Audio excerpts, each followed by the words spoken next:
Hey guys, Coach Donnie here at the Morrow Group, eXp Realty, Memphis, Tennessee, and today we're going to do part 2 of our question and answer session. I got some great stuff planned for you, so stay tuned and let's talk real estate. So, y'all probably saw part 1 and here's part 2. If you haven't already, make sure you subscribe to the channel so you don't miss any of the content. Make sure you like the video so other people get to see it. But I got a few more questions that were submitted online that I'm excited to share with you some of my input on. Like, who doesn't love to hear themselves speak? This is great. Alright, so one of the questions was etiquette for new realtors that may not know the ins and outs of the business. This one was huge to me. Man, we need this so bad, and the real estate industry needs to make an effort to treat everybody decently, whether it's our fellow realtors, the sellers or buyers that are represented by us, or the sellers or buyers that are represented by our other realtors. Man, this is huge. In fact, for the last 3 or 4 years, every agent that has come on my team has had an agent etiquette class. I actually have a class. It's part of our onboarding curriculum.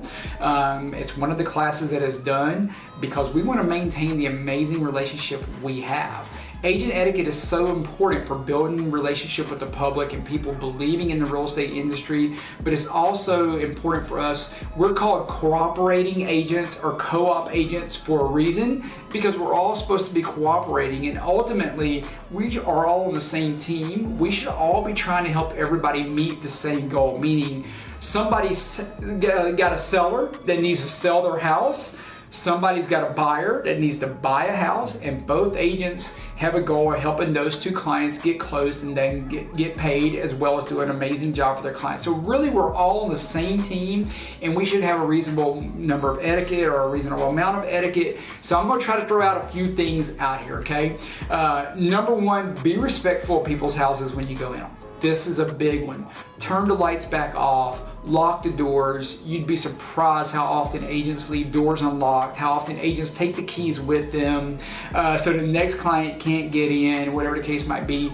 Just be very respectful of people's houses that you want to go into. Most of this stuff, the golden rule applies. And think about it, if your house was on the market, how would you want people to treat your house when they went in and take a look at it? That is a big one, okay?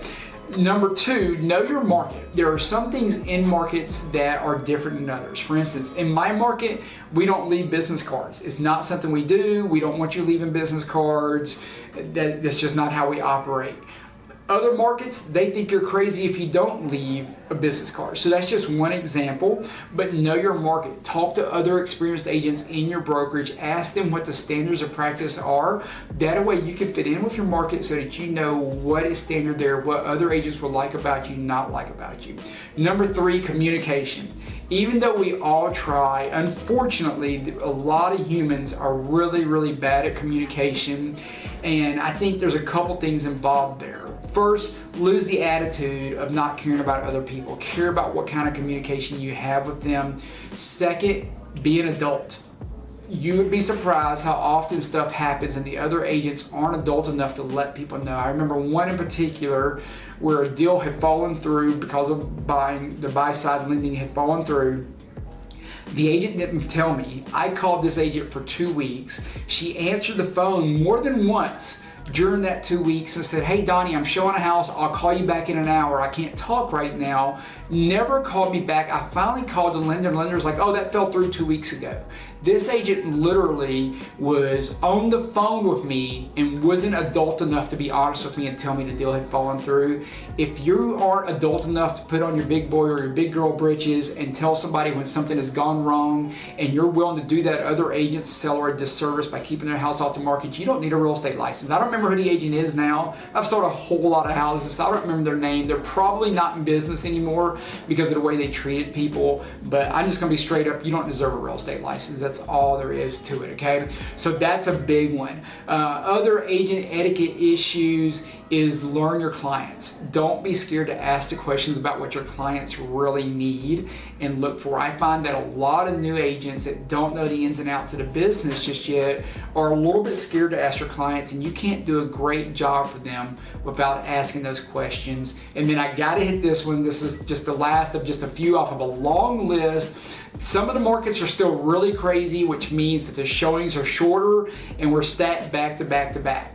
If you can't stay on your schedule and stay on your calendar, don't mess the agent before you or the agent after you up. You are 100% wrong. So if a house has showings back to back to back and you're scheduled from 1:30 to 2, that is the only time you legally have permission to be in that home. If you get there at 1:55, you don't have permission to be in there at 2:01 when the next agent gets there. Reschedule, make adjustments, work with that agent, see if y'all can show it at the same time, but do something so that you aren't being there causing this other agent who is on schedule and who is doing the right thing, causing them and their client a disservice. That is 100% wrong. And what really all this comes down to is just extreme ownership. Sometimes we make mistakes. We're all human, but own those mistakes. If you're off schedule, own it. Take extreme ownership of it. Reschedule, make an adjustment, but don't lock other people out of the house because you can't keep your schedule. That's absolutely absurd. You should lose your license as well.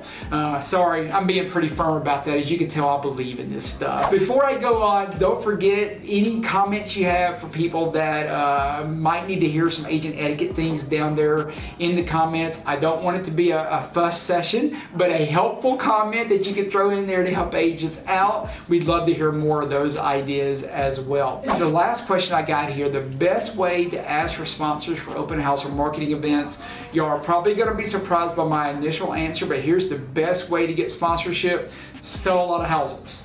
I know, right? Sell a lot of houses. Get this, when I sponsor events and people see that I have sponsors, they know how many houses you sell. Pretty much every time a vendor reached me or Facebook messages me or something and says, hey, I want to sponsor your next event. So I don't really have to go out and ask sponsors for events anymore because I sell so many houses that they know getting in front of my kind of audience brings them great value. So it's really not a major deal to ask for sponsors if you sell enough houses. Now with that said, I know some of you are new or haven't been in a position to sell the number of houses I have. Here's the thing, just call and ask and bring them value. Do an amazing job for them. Don't ask them to do something and then not give it back, right?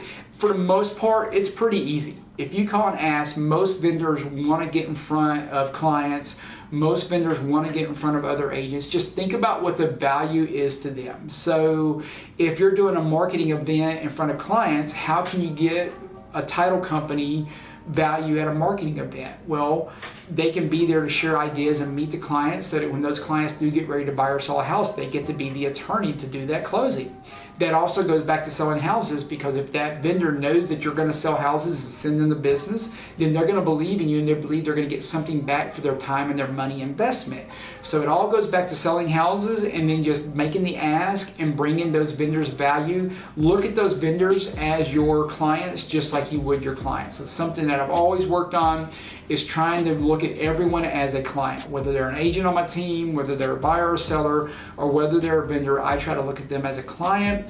And honestly, it's usually pretty easy to get sponsors for events, but the more houses you sell, the easier it is. The more you bring them value and you can demonstrate your value proposition to them, the easier it is as well.